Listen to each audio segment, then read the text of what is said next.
사무엘상 8장 19절 봅니다.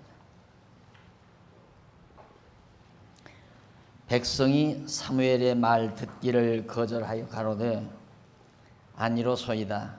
우리도 우리 왕이 있어야 하리니 우리도 열왕과 같이 되어 우리 왕이 우리를 다스리며 우리 앞에 나가서 우리의 싸움을 싸워야 할 것이니이다.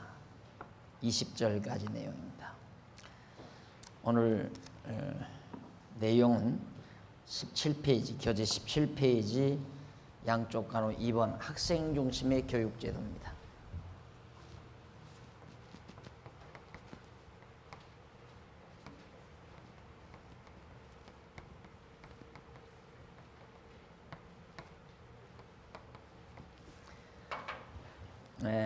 우리가 행복 추구에 있어서 문제가 되는 점이 이제 교육적인 문제점인데, 일반적으로 남보다 더 행복하게 살기 위해서 좋은 교육을 받기를 원한다. 하지만 인간 사회에서 있는 교육 제도 자체가 문제가 있다 하는 얘기죠. 문제 있는 교육 제도를 통한 교육이 인간을 진정으로 행복하게 할 수 있을까 하는 데 대한 문제 제기를 해보는 겁니다.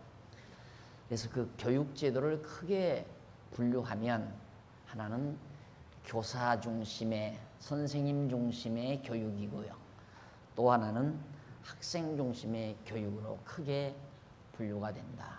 비교적 교사 중심의 교육은 독재사회, 또 권위주의 사회에서 있어지는 교육 방법이라 할 수 있고요, 또 학생 중심의 교육은 비교적 자유주의 사회에서, 또 개인주의 사회에서 있어지는 교육 제도라고 그렇게 구분해서 말할 수 있습니다. 거기 17페이지에 보면 학생 중심의 교육 제도인데, 학생 중심의 교육 제도는 인간의 본성에 적합한 내면의 여러 가지 능력이죠. 여러 능력을 형성하도록 도와주므로 인간의 행복을 증진케 하려는 교육 제도를 바로 학생 중심의 교육이라 한다는 얘기입니다.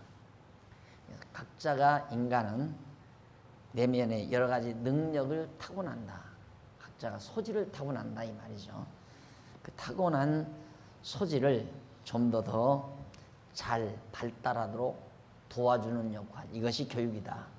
뭘 새로운 것을 주입해 주는 것이 아니라 이미 인간이 그 본성적으로, 본래적으로 나면서부터 하나의 소질을 가지고 태어나기 때문에 가지고 나온 그 소질이 더 잘 형성되도록, 또 발달되도록 도와주고 협력해주는 그런 교육. 그래서 결국 그것이 잘 발달함으로 그 사람이 더욱 행복을 증진케 하려는 교육 제도를 바로 학생 중심의 교육 제도라고 한다. 예를 들면 어려서 아기가 노래를 잘한다 말이에요. 노래를 잘한다. 그러면 그 아기의 노래 잘하는 소질을 그냥 도와줘서 더 노래를 더 잘할 수 있도록 길러주므로 얘가 하나의 유명한 가수가 되고 성악가가 돼서 세계적인 인물이 되고, 그렇게 해서 정말 그 사람의 행복이 증진이 되도록 하는 교육, 이걸 바로 학생 중심의 교육이라고 한다는 얘기죠. 우리나라는 지금까지 대부분의 교육은 그렇지 않지 않았어요. 무조건 아들 낳으면 너는 법대 가야 되고, 너는 판검사가 돼야 되고, 아니면 너는 의대를 가야 된다. 그래서 의사가 돼야 밥 먹고 살 수 있고, 법대를 가서 권력을 잡아야 힘쓰고 살 수 있다. 그렇게 해서 법에 대한 소질도, 의술에 대한 소질도 없는데 강압적으로 공부를 시켜서 보낸다 이 말이죠. 그러다 보니까 결국 교육이라는 게 뭐냐면 돈벌이의 한 수단을 배우는 그런 교육으로, 우리 지금까지 교육이 대부분 그런 교육이었다. 그래서 많은 교육을 문제 삼는 거죠. 그런데 문제는 이러한 학생 중심의 교육 제도는 사회 구성원의 개인적인 자발성과 자기 활동을 강화시키고 자아 실현을 구현을 하게 되죠. 그러니까 개인적인 자발성, 스스로가 타고난 소질이기 때문에 시키지 않아도 잘한다 이거죠. 예를 들어서 아기를 피아노를 시켰어요. 큰아이하고 둘째 아이하고 피아노를 시켰다. 그런데 큰아이는 열심히 즐거워서 하는데 둘째 아이는 하기를 싫어해요. 큰아이는 피아노를 사달라고 자꾸만 졸라대는데 둘째 아이는 피아노 본척만 쳐간다 이 말이죠. 그러면 결국 피아노 학원을 보내게 되면 큰아이는 열심히 가서 공부하게 되고 즐거워하게 되고 하면 할수록 이런 걸 의미하는 겁니다. 그래서 개인의 자발성과 자기 활동을 강화시켜요. 자기가 하고 싶은 일을 하니까. 그래서 자기를 실현하는 일을 결국 구현하게 된다. 자기가 가지고 있는 소질을 실현해서 행복을 추구하게 된다. 그런 얘기죠. 그러나 여기에 문제가 있는 것은 결국 도덕성 상실로 인한 태폐풍조를 조장하는 그런 결함을 가지고 있는 것이 바로 학생 중심의 교육 제도가 가지고 있는 문제다. 왜 도덕성이 상실되고 태폐풍조가 조장이 되는가? 완전히 개인주의에 기반을 두기 때문에 개개인의 그런 소질이나 개개인의 생각에 기반을 두기 때문에 타인을 생각을 안 해요. 그래서 팀워크에 대해서 약하게 되고 하나의 개인 활동, 그러다 보니까 남에게 많은 피해를 주죠. 그래서 그게 도덕성 상실로 이루어진다. 오늘날 현대가 자꾸 도덕성이 무너진다 하는 이유는 개인주의 사회에서는 어쩔 수가 없습니다. 안 맞아요. 도덕과 개인주의 기초는 사상은 서로 갈등을 서로 이제 괴리를 빚는다 이 말이죠. 왜냐하면 개인주의는 상대와의 경쟁을 기초로 하거든요. 상대방과 경쟁을 한다. 그럼 상대방과 경쟁을 하는 것과 도덕이라고 하는 것은 상대를 생각하는 거예요. 상대를 배려하는 것. 그러니까 상대를 배려하는 것과 상대와 경쟁하는 것은 서로 충돌을 일으키게 되어 있습니다. 그런데 이 둘을 조화를 시키려고 하는 그 자체가 그렇게 사람의 이 사고방식이 인간의 사고가 정리가 안 돼요. 집에서 예를 들어서 예를 들어서 도덕적인 부모를 만났으면 야 너는 남에게 피해를 주면 안 된다. 남을 배려하고 살아라. 남을 언제나 먼저 생각하거라 하고 그렇게 교육을 시킵니다. 그러나 또 학교에 가면 너 이겨 먹어야 한다 이거예요. 너 열심히 해서 쟤를 이겨야 너 성공할 수 있다. 그러니까 이게 갈등이 오는 거죠 아예. 그러나 자연적으로 이제 몰아가는 건 어느 곳이냐면 인간은 누구나 이기적이기 때문에 자기본이기 때문에 아버지의 그런 어머니나 아버지가 그렇게 가르치는 것은 그냥 뒷전이고 그 다음 선생님이 말하는 너 경쟁에서 이겨야 된다. 쟤보다도 더 점수를 많이 맞아야 된다. 너는 이번에 반드시 1등을 가야 된다. 이런 말에 자기 위주의 삶, 경쟁하는 삶에 익숙해지게 돼 있어요. 그러다 보니까 결국 자기만을 생각하는 그런 사고방식이 자꾸만 성숙하다 보면 도덕성은 자연스럽게 무너나고 마는 거죠. 그러니까 지금 사회에서 도덕성이 유지될 수 있다는 건 불가능한 겁니다. 자기중심이기 때문에. 그러다 보니까 자기만을 생각하다 보니까 결국 인간은 기본적으로 이성보다 감성이 앞서게 돼 있어요. 기본적으로. 인간은 이성보다는 감성이 앞선다. 그럼 감성이 앞서다 보면 그걸 그대로 본성대로 감성이 앞서도록 그냥 놔둬버리면 이성적인 자제력을 잃고 인간은 결국 쾌락에 빠져들 수밖에 없다. 그러니까 요즘 문화 보십시오. 그냥 그대로 쾌락 문화지. 노래도 가요 이런 것들이 전부 인간의 감성만을 자극하는 그런 제스처, 그런 춤, 그런 내용, 그런 음색 이런 것들로 완전히 청소년들을 그냥 완전히 다 사로잡아 버리잖아요. 그 수천 명, 수만 명의 청소년들을 한 사람의 가수가 나오고, 그다음 뭐 뒤에서 막 백댄스들이 이제 뒤에서 막 춤을 추는데, 그 몇 가지의 음색이라든가 춤솜씨, 그다음 가요 내용, 이런 것들로 그 수만 명을 다 휘어잡아 버리잖아요. 완전히 하나의 광란의 도가니로 만들어 버린다 이거예요. 이런 것들이 다 쾌락이거든요. 쾌락 문화에서 절대 빠질 수 없는 것들이란 말이에요.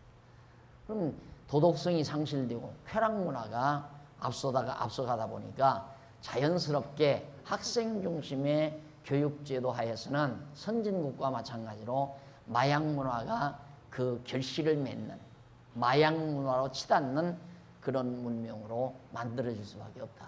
그럼 마약 문화가 마약이 만연된 그런 사회가 행복한 사회일까? 그러면 마약에 도취되고 술에 도취되고 쾌락에 도취되면 그게 진짜 행복일까? 이건 커다란 문제가 아닐 수가 없는 거거든요. 그리고 우리 자본주의, 개인주의가 안고 있는 커다란 문제가 그겁니다. 결국 이 개인주의나 자본주의는 결국은 가서 쾌락 문화로 빠져버리게 되고, 쾌락 문화로 빠지는 것이 결국 퇴폐 문화, 춤과 술, 노래와 춤과 그다음 노래, 그리고 나아가서 마약, 이런 것들로 결국 사회가 완전히 퇴폐 문화로 만연되는 결과를 낳게 된다. 이런 문제를 어떻게 해결하겠나? 결국 이런 문화를 향해서, 이런 문화의 방향을 향해서 치닫는 그런 교육 제도가 인간의 진지한 행복을 구축해 줄 수 있을까? 지금 여러분, 우리 자녀들이 다 그런 문화 속에 지금 빠져들고 있거든요. 그래서 요즘도 선생님들이 나와서 이제 토론을 벌이면 매를 댈 거냐 대지 않을 거냐. 매를 댄다고 하는 것은 선생 중심의, 교사 중심의 교육을 좀 시키자라는 얘기고, 매를 대서는 안 된다라고 하는 주장은 학생 중심의 교육을 내세우는, 그걸 바탕으로 해서 하는 얘기입니다. 그게 말의 출발점이 다른 데서 대화를 나누니까, 토론을 하니까, 이 토론 끝까지 맞서는 토론, 해결점이 없는 거예요. 접근점이 다르다 이 말입니다. 그러니까 매를 대지 말라는 것은 학생 중심 교육을 기초로 한 그런 데서부터 접근해 가는 거고, 매를 대자는 것은 교사 중심의 교육을 시키자는 바탕 위에서 접근하는 거고, 이게 접근 방향이 다른데 대화가 만나겠느냐 이 말이죠. 절대 안 만나요. 그러니까 그 토론은 하나마나, 그런 토론은 들어보나 마나, 절대 해결점이 없어요. 그러니까 이제 나중에는 어떡합니까? 토론 사회자가 뭐 방청객들 얘기, 방청객도 마찬가지예요. 나이 좀 한 사람은 그래도 매를 대야 됩니다 이러고 나오는 거고, 새파란 젊은 놈은 매를 대서는 안 됩니다, 왜 때립니까? 하고 나오는 거고. 그러면 전화 한번 받아보십시다. 틀림없이 나이 드신 분이 전화는 그래 때려야죠, 매를 때려야 됩니다 하고 주장하고, 또 젊은 사람은 왜 매를 때려서는 그건 인격모독입니다, 때려서는 안 됩니다. 자, 판단은 여러분이 하십시오. 그 하나마나 그런 토론. 이런 문제를 교육이라는 게 안고 있는 거예요. 우리는 그런 교육하에 우리 자녀들을 맡겨놓고, 우리 자녀들이 저런 교육을 잘 받아서 이 다음에 훌륭한 사람이 돼가지고 행복한 사람이 될 거라고 하는 막연한 기대치를 가지고 있지만은, 거기에 진정한 행복을 추구하는 그런 올바른 자세가 돼 있겠는가? 불가능하다 이거죠. 그래서 문제가 있는 것이다. 사무엘상 8장 19절로 20절, 조금 전에 봉독해 드린 말씀에 보면 백성이 사무엘에게 왕을 세우라고 요청하는 내용이 나와요. 소위 민주적인 방법이라고 좋게 생각할지 모르죠. 우리는 방법론에 더 정말 열정을 가할 때가 많습니다. 지금 학생 중심 교육이냐 교사 중심 교육이냐, 이 방법론이거든요. 또 우리가 그런 것들과 같이 교일도 그렇습니다. 자꾸 방법론에 우리들이 치중하다가 보면 이런 가뜩에 빠질 염려가 있어요. 방법론에. 모든 성도들이 이렇게 원하는데 이렇게 해야 되지 않습니까? 이게 모든 성도들이 원하면 그것이 올바른 것인 줄 생각한다 이거예요. 또 이제 몇몇 사람이 말하면 그건 어떻게 몇몇 사람 주장만 듣고 그렇게 합니까? 얼른 들으면 맞죠. 100명의 성도들이 원하는 것은 옳은 일이고 5명의 성도가 원하는 건 틀린 일이라고 그렇게 단정할 수 없지 않느냐 이 말이에요. 옳은 일이 다섯 명이 주장하는 성도가 주장하는 말도 옳을 수 있고 100명이 주장하는 말도 틀릴 수 있는 거고 반대로 100명이 주장하는 말이 옳을 수 있고 5명이 주장하는 말이 틀릴 수도 있는 거예요. 이게 방법론에 빠져버리면 그런 정말 갈등 구조를 우리는 만날 수밖에 없는 거죠. 문제는 원리란 말입니다. 원리. 지금 여기도 그렇죠. 모든 백성들이 왕 세워달라는 거예요. 사무엘한테. 다윗 왕 세우기 전입니다. 사울 왕도 세우기 전이에요. 사사시대인데 백성들이 가만히 보니까 어려움이 자꾸 부딪혀 온다 이 말이에요. 자기네들이 살아가는데 이스라엘 백성들이 애굽에 들어와서. 그런데 이방 나라들 보니까 잘 살거든요. 전쟁에서도 이기고 강력한 것 같고. 보니까 이방 나라들은 전부 왕이 있는 거예요. 근데 자기네들은 왕이 없는 거라. 그러니까 백성들이 생각할 때 이방 민족들이 저렇게 왕을 세워서 다스리다 보니까 나라가 튼튼하고 전쟁할 때도 정말 승리를 거두고 우리도 왕이 있었으면 쓰겠다. 백성들 모두가 다 그렇게 생각한 거예요. 우리도 왕을 세우자. 그래서 선지자 사무엘에게 와서 우리도 왕이 있어야 우리가 편안하게 살겠다. 우리도 우리 왕이 있어야 하리니 우리도 열방과 같이 되어 우리 왕이 우리를 다스리며 우리 앞에 나가서 적진과 싸워서 이길 수도 있지 않느냐. 싸울 때 승리할 수도 있지 않느냐. 그러니까 왕 세워달라. 모든 백성들이 그렇게 얘기를 했습니다. 그러니까 백성들이 원하는 거예요. 백성들이 원하는 거. 그러나 사무엘 선지자는 혼자죠. 가리키는 자, 지도자, 선생, 소위 선지자 가리키는 자가 사무엘 혼자인데 사무엘은 볼 때 그거 아니라 이 말이죠. 너희들이 왕을 우리가 세운다고 되는 게 아니다. 우리를 진짜 다스리는 자는 하나님이 다스리기 때문에 인간 왕을 세우는 것이 중요한 것이 아니라 하나님이 우리와 함께 하느냐 안 하느냐가 더 중요하고 또 너희들이 요구하는 왕은 하나님이 기뻐하시는 왕이 아니다. 사무엘이 그걸 말리려고 했어요. 그런데 하나님께서 그럼 백성들이 원하는 대로 해줘봐라 그 말이에요. 해줘봐라. 저들이 원하는 대로 그렇게 해줘보자.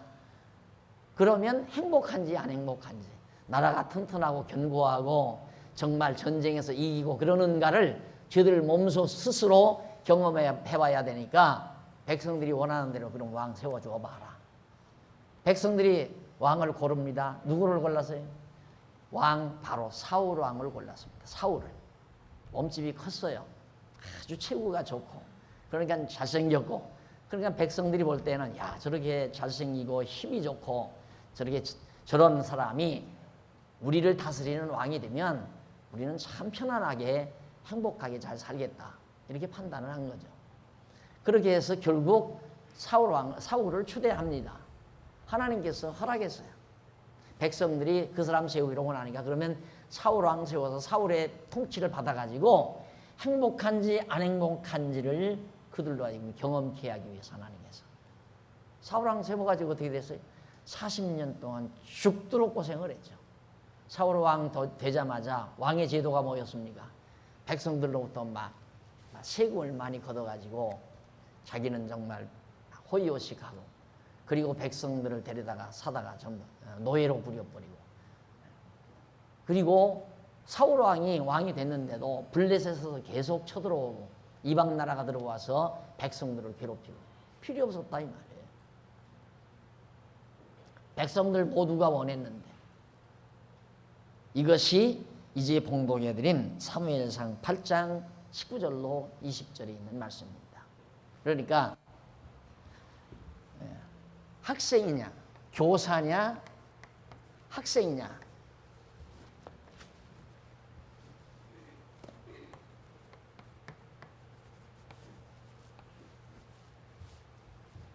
이거에 대한 갈등이거든요. 이게 방법이란 말입니다. 방법적인 도구. 교사도 도구고 학생도 도구예요. 뭐에 대한 도구? 하나님에 대한. 하나님께서 교사도 주관하시고 하나님께서 학생도 주관하시는 거거든요. 그러니까 학생의 의견에 따라도 안 되고 교사의 의견에 따라도 안 된다 이 말입니다. 어디까지나 주관자이신 하나님의 의견에 따라야 교사든 학생이든 문제가 상관없죠. 하나님의 의사에 따르면 학생 중심의 교육도 좋고 교사 중심의 교육도 방법론이상 상관없다 이 말이에요. 방법론이 중요한 게 아니죠. 하나님이 필요로 하실 때는 교사 중심의 교육을 시킬 수도 있고 하나님이 필요할 때는 학생 중심의 교육을 시킬 수도 있어요. 지금 현재 여기는 백성들로 하여금 깨닫게 하기 위해서 아니다라는 것을 깨닫게 하기 위해서 학생 중심, 소위 백성 중심의 교육을 시킨 거죠. 백성들이 원하는 대로 선생이 따라줬어요. 선지자.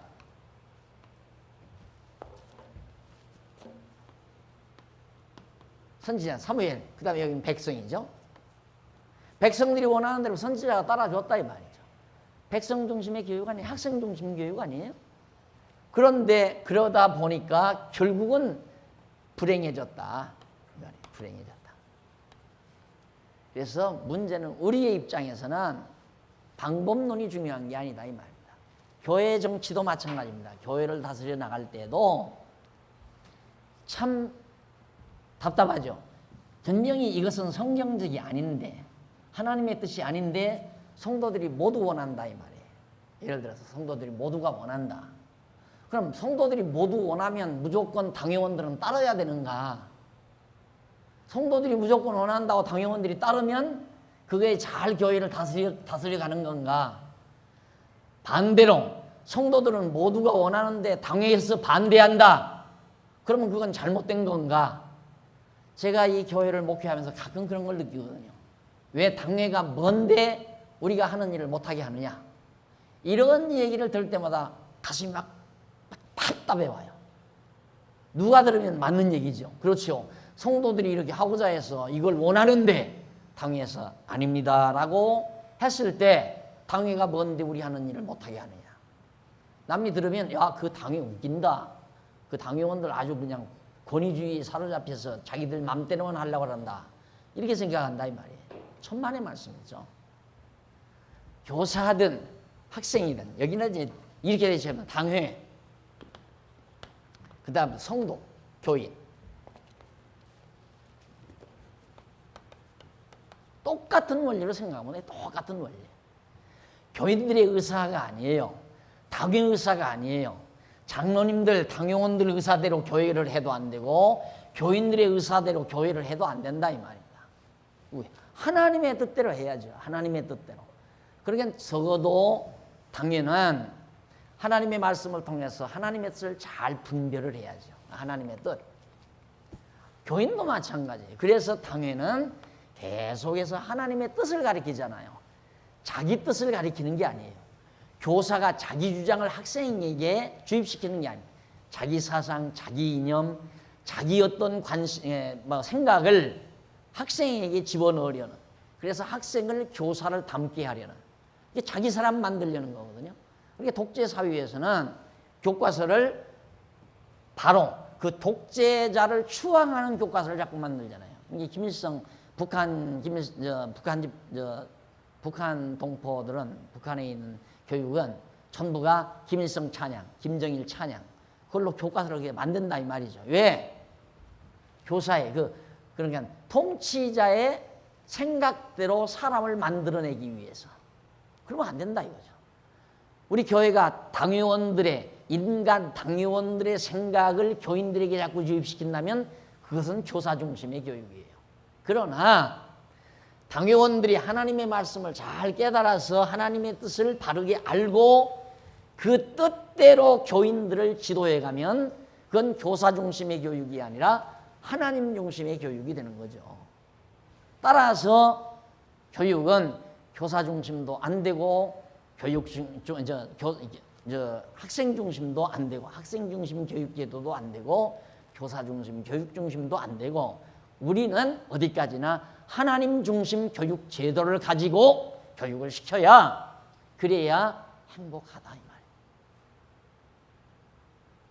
그래서 우리 교회 학교가 필요한 거예요. 여러분 우리 교회학교 정말 우리가 제일 관심 많은 곳 아닙니까? 우리 여기 다 학부모님들인데 여러분 우리 공부하는 것 중요하지요. 물론 우리가 공부하는 것 중요하지만 지난번 연합사경회 때 보셨죠? 막 한 7, 80명 어린아이들, 그것도 유아부 아이들, 유치부 아이들 7, 80명 쫙 나와 있는데 걔들만 잘 가르쳐도 대단히 큰일이다 이 말. 엄청나게 큰일이다. 무슨 교육? 하나님 중심 교육이다 이 말이에요. 교사 중심 교육도 아니고 학생 중심 교육 시켜도 안 돼요. 하나님 중심 교육을 시켜야지. 그러니까 지금 현대 이런 교육 제도 가지고는 인간에게 진정한 행복을 추구하려는 일에 장애물 역할밖에 안 된다. 불가능하다 이 말이죠. 이래서 바로 교육 제도에 문제가 있다는 것을 지난 시간부터 교사 중심 교육도 문제가 있고 학생 중심 교육도 문제가 있습니다. 이제 우리 전문연구위원인 김기용 목사님, 전문연구위원으로 위촉을 받으신 김기용 목사님이 이제 이번에 기독교 윤리학 정리했잖아요. 20년 만에 정리를 했거든요. 정확하게 22년인가 걸렸대요. 22년. 성도대학 졸업할 때 기독교 윤리라고 하는 윤리연구라고 하는 간단한 메모, 간단한 리포트를 들어 성도대학을 졸업을 했거든요. 그래서 이제 결국은 이제 위촉을 받으면서 기독교 윤리학을 정립을 20여 년이 넘는 동안 연구해서 마무리했는데 이제 그 패턴이 있기 때문에 지금 이제 교육학 계속 하게 될 겁니다. 기독교 교육학. 기독교 교육학 여러분 다 한 거예요. 지금. 간단하게. 이게 원리거든요. 교사 중심 아니다. 학생 중심 아니다. 하나님 중심이다 이 말이죠. 이게 기독교 교육학이다 이 말이에요. 해결이 없죠. 해결책이 없어요. 지금 우리 뻔하잖아요. 학교에서 선생님이 때려도 안 되고 안 때려도 안 되고 그러면 때리면 안 되면 안 때리면 돼야 될 거 아니에요. 그렇죠? 그런데 안 때려도 안 되고 때려도 안 되니까 이래도 저래도 안 되는 거예요.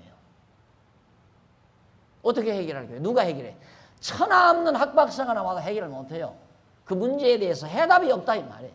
천하 없어도. 실제로도 그렇고 못된 녀석은 때려서 사람 만들어야지 못된 걸 그냥 놔둬도 되겠나? 가만히 들으면 그거 맞다 이 말이야. 그렇지. 그런 놈은 그래도 매를 좀 대야 돼. 여러분, 이 기독교 진리라는 게 얼마나 명쾌한지 아십니까? 아주 명쾌해요.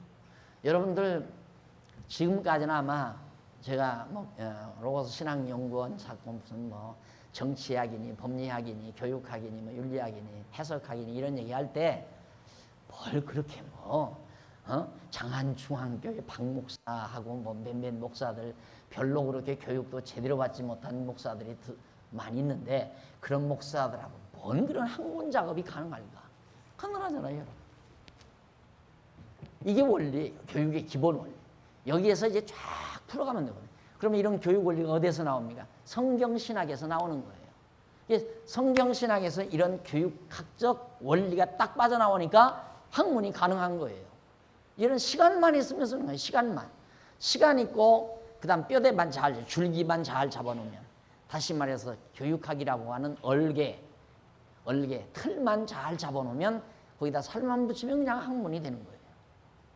그래서 이런 학문들을 이제 중요한 이 학문들을 정착을 시키면 이제 진짜 하나의 교과서가 완벽하게 정말 우리 교회학교 교과서가 완벽하게 이루어지거든요. 지금 현재 유아부 교과서 지난번 나왔었잖아요. 하나님을 배워요. 그다음 유년부 교과서 이번에 나왔어요. 그다음 초등부도 이제 나올 거고요. 그다음 중고등부는 제가 개괄적으로 좀 빼놓은 게 있어요. 그거 정리하면 되고요.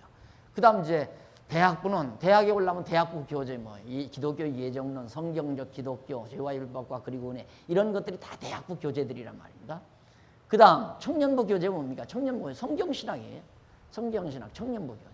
그러면 성경신학의 기초에서 대학부가 이제 성경신학인데 거기까지 공부해 놓으면 이제 청년부에 가서는 완전히 세계 모든 신학, 다양한 신학들, 다양한 철학들을 비판적으로 선협하는 과목이 이제 우리 교회 청년부 교재란 말입니다. 그러면 됐잖아요. 그리고 이제 작년부에서 우리들이 계속해서 들었던 말씀 다시 상기하고 다시 이제 막 책임질 해가면서 힘 얻어가지고 자라나는 세대들을 위해서 후원해서 가르치고 그러면 된다 이거예요. 자, 그러면 교재 있고 그 다음 교재 있고 가르칠 선생님이 있으면 배우는 학생이 있고 그럼 시설이 있으면 되거든요. 시설은 이거 있으지 않아요. 이 시설 아니에요. 여기만 있는 게 아니라 각 이제 지방에도 이번 포항 같은 데도 시설 가졌다고 그러잖아요. 포항같이 7가정밖에 안 되는데 예배당 준비했다 이 말입니다. 이 예배당이 아니라 그 캠퍼스예요. 우리 정말 기독교 교육의 캠퍼스. 그리고 꼭 캠퍼스가 무슨 뭐 건물만인가요? 이 모든 하나님께서 지어놓으신 자연 모두가 다 우리가 하나님을 배워가는 하나의 캠퍼스인데 그래서 이 교육이라고 하는 기본 사상을 우리 성도님들이 다 가져야 돼요. 이미 나는 이제 청년부를 지나서 장년에 이르렀다. 그래서 자녀들을 난 낳았다. 이제 3살짜리 있고 5살짜리 있다. 난 학부모로서 후원회원이다. 그래서 부지런히 사업에서 연보해서 교회 재정 충당하고 자녀들 교육비 충당하고 이러면서 우리가 멋있는 그리스도인으로서의 삶을 살아간다고 하는 그래서 나도 행복하고 내가 낳아서 기르는 자녀들도 올바른 교육을 받아서 행복하게 살 수 있도록 해가는 그런 삶의 모습을 우리 스스로가 늘 생각을 해야 되고 그런 교육을 시켜야 된다 이 말이죠. 어느 부모든지 그냥 자녀들 딱 태어나면 아이고 제일 먼저 무슨 생각합니까? 어떤 고생이 있어도 이놈은 잘 가르쳐야지 이거거든요. 어떤 일이 있어도 이놈은 잘 가르쳐야지. 그래서 요즘에 부모들이 기러기 아빠 기러기 엄마 노릇 하면서까지라도 아기들을 해외에 보내서 유학을 시키고 그런 부모들이 참 많잖아요. 교육이 제일 중요하기 때문에. 그런데 우리는 지금 여러분들이 들어보시다시피 완벽한 교육 아니에요? 우리야말로 진짜 완벽한 교육. 그렇게 해서 정말 올바른 인간으로서 하나님 앞에서의 올바른 인간이 되셨을 때 거기에서 와지는 진정한 행복을 누리며 살 수 있는 거다. 그래서 교육을 잘 받아야 행복 추구에 문제점이 없는 거다. 행복 추구의 문제점은 교육을 잘못 받을 때 어떤 교육? 교사 중심 교육을 받거나 학생 중심 교육을 받아가지고는 안 된다. 절대 그래가지고는 행복할 수가 없다 이 말이에요. 하나님 중심 교육을 받아야지. 자, 그 다음 이제 세 번째로 와지는 것이 제일 먼저 우리는 정치적인 문제점, 그 다음 교육적인 문제점 찾아봤죠. 그 다음 마지막으로 세 번째 종교적인 문제점이 있습니다. 종교적인 문제. 종교가 왜 필요한가? 엄밀히 말하면 그거 인간의 본분이니까 그렇지만 인간적인 입장에서 볼 때는 행복 추구에 한 방법이거든요. 종교도 인간이 행복하기 위한 방법인데 근데 그러면 종교에는 문제점이 없나? 이 말이죠. 종교에 문제점이 없나? 인간은 다양한 종교의 신앙적 방법을 통하여 행복을 추구합니다. 그 방법들 중에서 대표적인 것들로 기복주의 신앙과 신비주의 신앙 및 인본주의 신앙을 꼽을 수가 있습니다. 이 종교라고 하는 걸 크게 꼽으면 기독교에만 기복주의가 있는 게 아니에요. 기독교만 신비주의가 있는 게 아니고 또 기독교에만 인본주의가 있는 게 아니라 모든 종교가 다 기복주의, 신비주의, 인본주의 이렇게 신앙 자체를 대별할 수가 있어요. 우리 지난 수요일 날 연합사경회를 마치고 오는 날 보니까 그 전날부터 불교 전국 청소년 무슨 뭔 캠프인가 뭘 한다고 하는데 완전히 엄청난 무대를 만들어요. 거기다 마당에다가 라이트 엄청난 돈 들여서 그 아마 그걸 대여한다고 그러더라고요. 큰 무대 장치를 하더라고요. 그러니까 거기서 이제 이거 하게 하려고 그런 거죠. 춤추고 노래하고 밴드 불고 막 춤추고 그렇게 해서 아이들을 왕창 그냥 스트레스 확 풀리게 하려고. 그게 무슨 의미의 종교입니까? 그건 일반 사회에서 그냥 다 하는 거예요. 하나의 예술 문화, 일반 퇴폐 문화, 오락 문화. 그냥 일반 문화에서 하는 걸 종교라고 하는 이름으로 그대로 끌어다가 불교만 그러는 게 아니에요. 기독교도 마찬가지예요. 기독교도 청소년 뭐 하다 하면은 뭐 데려다 놓고 밴드 불고 기타 치고 청바지 입고 그 다음 청바지도 깨끗하게 입는 게 아니라 펑크란가 봐. 이게 구멍 나오는 거, 무릎팍 나오는 거. 그리고 솜텁스룩한 시꺼먼 서구 아이들 데려다가 뭐 그냥 걔들 그거 이거 할 때 마약 먹어야 그런 느낌이 나오는 거야. 막 그냥 간드라지는 느낌 있잖아요. 그 마약기가 들어가야 그렇게 되는 거예요. 그렇게 해서 눈빛이 다르잖아요. 마약하는 사람은 눈빛이 달라요. 그것이 무슨 기독교 종교적인 행사처럼 만들어가지고 젊은 영혼들, 젊은이들의 영혼을 다 휘어잡아버린다 이 말이에요. 하나의 그런 쾌락으로. 불건전한 정성운동으로. 완전히 그 불건전한 것들이거든요. 근데 대책이 없어요. 나라를 다스리는 지도자들도 이 막 폭발하는 젊은이들의 이 폭발력을 그런 쪽으로 안 해주면 대학가 늘 막 돌멩이 나오고 막 화염병 터지고 난리지요, 대학가가. 요즘 대학가가 왜 이렇게 얌전한 줄 아십니까? 마음껏 발산하게 하니까 막 맥주 마시고 기타 치고 막 어디 가서든지 그냥 땀을 뻘뻘 흘리고 막 쭉쭉 땀 빼면서 스트레스 다 풀게 하니까 대학가에서도 데모가 없잖아요. 예? 우리 시대에 데모 얼마나 많이 했습니까? 우리 시대는 그거 못하게 했거든요. 이 춤만 춰도. 내가 한참 자라난 후에죠. 그때 내 이름도 안 잊어버려. 그전에는 춤추는 가수가 없었어요. 김완선. 아마 기억나게 내 세대. 김완선이가 춤을 추는데 이야 별천지가 온 거거든요. 세상에 어떻게 누가 저런 놈의 딸을 다 낳았나. 근데 지금은 김완선이 저리 가라. 김완선이 뱀춤 추는 거 말이에요. 요 몇 년 사이에 이렇게 된 거예요. 몇 년 사이에. 이게 그렇게 확 풀어져 버리니까 정치인들한테 돌멩이 안 들리잖아요. 정치인들한테 돌멩이. 정치인들이 뭐 차뛰기 했다는데도 가만히 있어 젊은 놈들이. 대학에서 진리 추구한다는 새파란 젊은 놈들이 차뛰기 했다는데도 가만히 있다 이 말이야. 예를 들면. 옛날 같으면 벌써 난리 났어요. 국회의사당이 부서지든가 안 그러면 청와대가 부서지든가 어디가 막 불이 탔든가 난리 났지. 4.19가 일어나든가 4.19가 일어나든가. 그런데 지금은 이게 전부 정치 수완이란 말입니다. 젊은이들을 이런 광장으로 내모는 거. 그래서 일본 문화 받아들인다. 일본은 앞섰잖아요. 그러니까 전부 놀아나는 거예요. 머리 있는 통치자들에게 통치자들은 어떻게든지 나한테 반항만 하지 말아라. 저쪽 열어줄 테니까.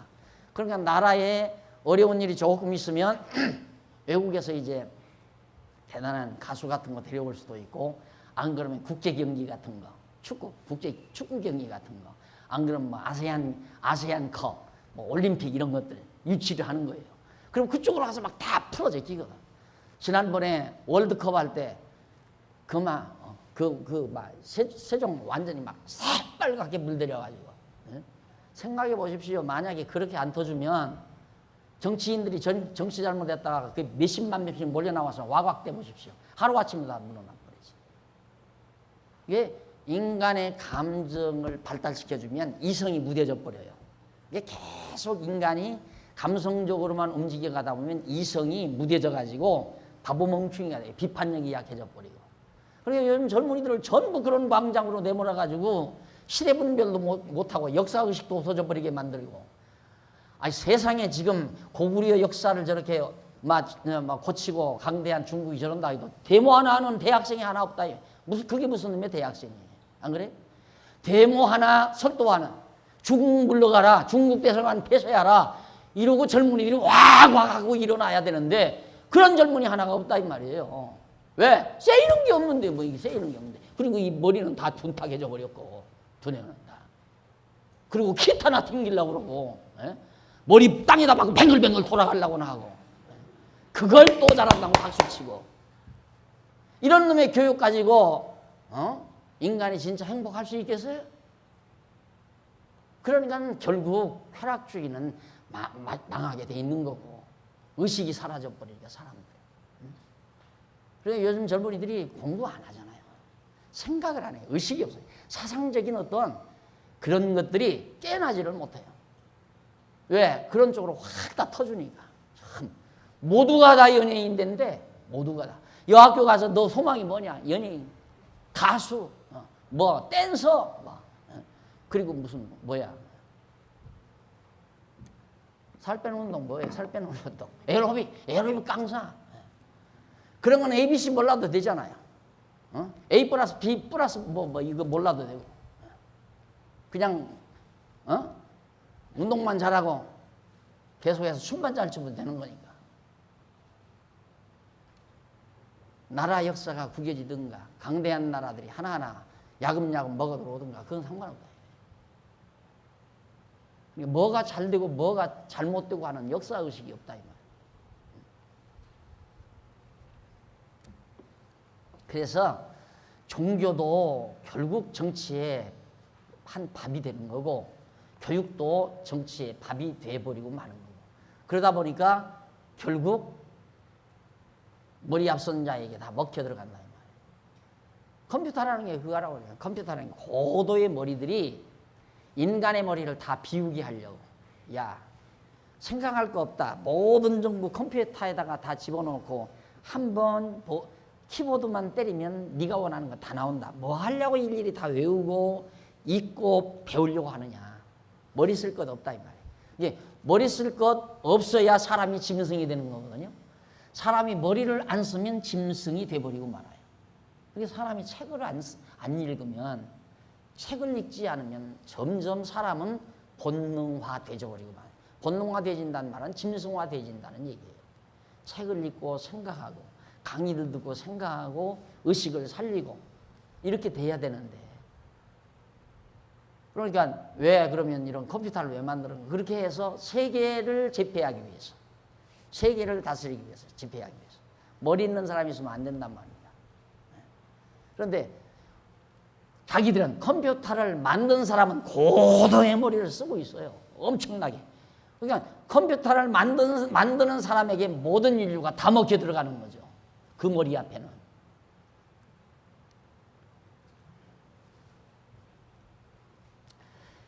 자, 그래서 바로 기복주의, 신비주의, 인본주의를 꼽을 수 있는데 그런데 문제는 이러한 종교적 신앙들이 모두 문제점을 안고 있다는데 문제의 심각성이 있는 겁니다.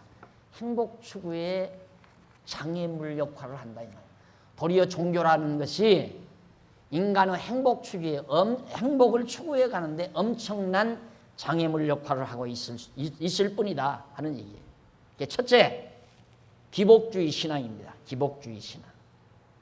기복주의 신앙은 인간이 소원하는 바를 신에게 빌어 성취함으로 행복한 삶을 영위하려는 종교 행위를 소위 기복주의 신앙이라고 그래요. 자기가 원하는 바, 자기 소원이 인간마다 소원이 있잖아요. 이것을 신에게 간절히 소원을 빌어요.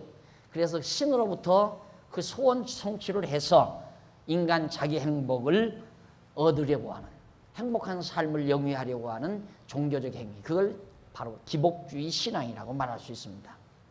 이러한 종교 행위는 미기한 사회의 무지와 빈곤에 의한 부산물로서, 그러면 이런 신비주의, 이런 기복주의는 왜 생기는가?